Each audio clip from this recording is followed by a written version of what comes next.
Hi guys, Miss Novella walking you through the embroidery practice for sugar skulls. So I've already directed you through a drawing of very simple designs on this blank skull. This is to demonstrate mastery of our understanding of a sugar skull. For your project, you're going to need a forehead design, radial eye designs, nose, teeth, mouth, chin, or cheeks. But we're going to practice with half. So let's get started. The first thing we need to do is make sure that we double thread our needle.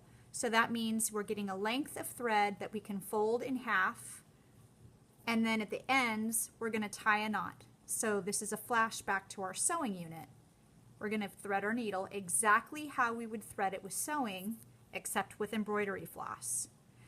Then we're going to begin with the top design, and we're going to begin by poking our needle through the back of the worksheet.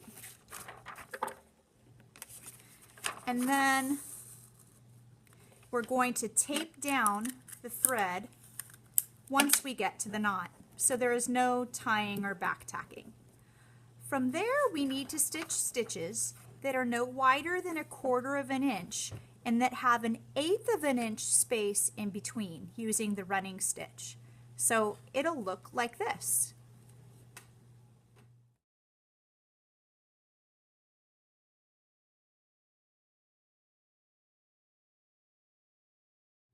So you can see that I've sewn all the way around this heart, and now my needle is at the bottom of my paper.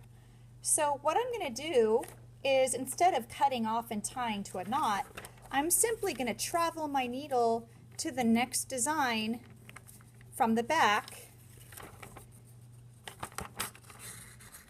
and continue sewing.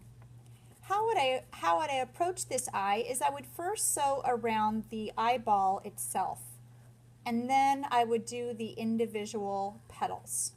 I would still follow the 1/4 of an inch stitch with 1/8 of an inch space in between so that the stitches are nice and close to each other. So go ahead and do that.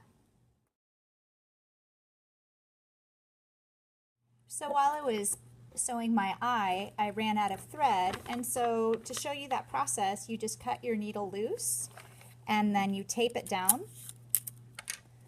I like to tape it outside of my sewing area, and then you just rethread your needle and you pick up where you left off.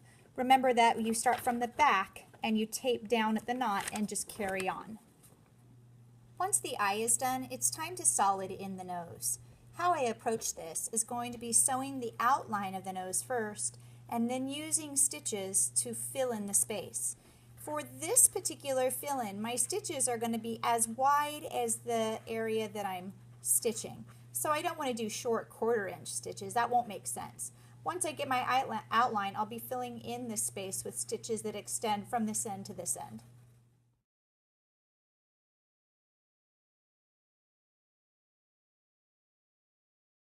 So you can see I've already made my nose solid with just several stitches. So we're going to continue this process, next taking on our mouth, and then lastly our chin design.